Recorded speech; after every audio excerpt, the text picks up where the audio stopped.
President Donald Trump, now 79, underwent a full medical evaluation this week following widespread attention to photos showing mild swelling in his lower legs and a bruise on his hand.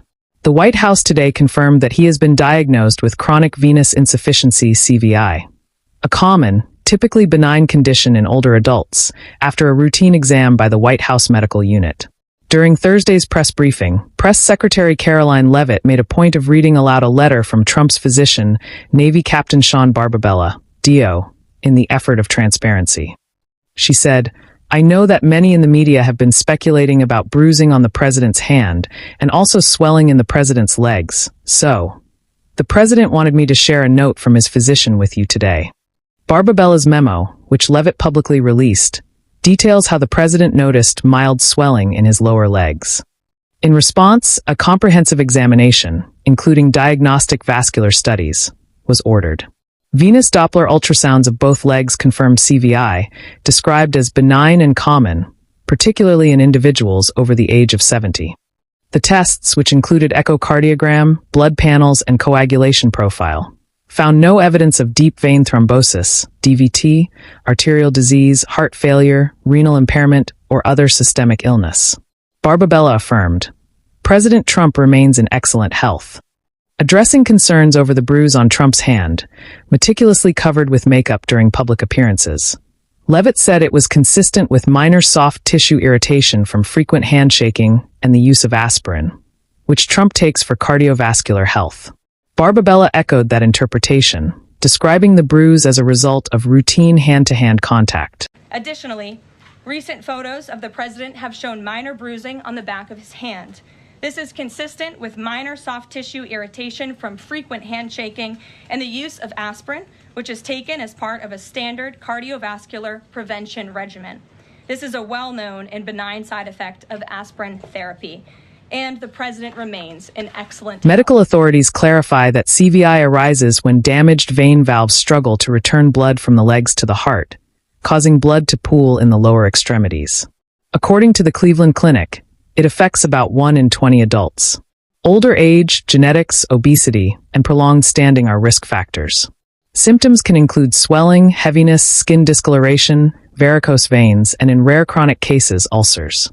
Cleveland Clinic vascular surgeon Dr. Sean Lydon tells Time, "For most people, it's nothing except for some leg swelling.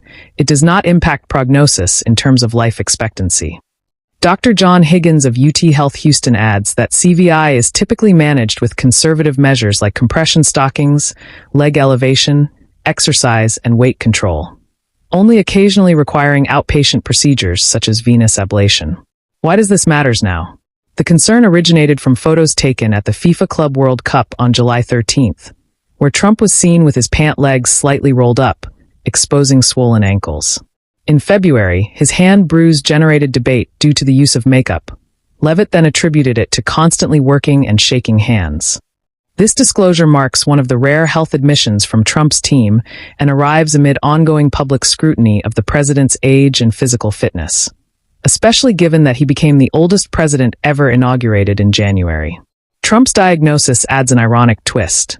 In 2023, he mockingly described former President Biden's legs as toothpicks, calling into question Biden's vitality, even as Trump now confronts his own vein-related health issue at 79. According to vascular specialists note, Dr. Kwame Amankwa, UConn, even if he doesn't have heart disease, the condition needs to be addressed. If not managed, severe swelling and ulcers can develop. Dr. Todd Berland, NYU Langone, CVI has no overall effect on life expectancy. It's a quality of life issue, not a quantity of life issue.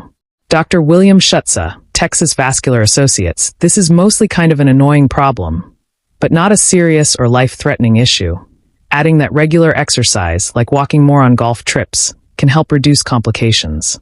The White House says the prognosis is positive, with no lifestyle adjustments mandated beyond conservative measures like compression socks and increased activity during travel. Barbabella's memo outlines that no further imaging or medication changes are currently recommended. This diagnosis follows Trump's comprehensive annual physical in April at Walter Reed, which described him as fully fit, with normal heart function and lab results. Diagnosis: chronic venous insufficiency, common among individuals over 70, detected after noted leg swelling. Evaluation. Extensive tests ruled out serious conditions like DVT, arterial disease, heart failure, and kidney problems. President Trump is considered in excellent health, with no reported discomfort. Conservative care, compression activity, leg elevation is recommended. No surgical interventions needed. The disclosure comes amid renewed attention on the age and vitality of political leaders and echoes prior rhetoric around health and endurance. Thanks for watching. Don't forget to subscribe, like, and share more unfiltered global news.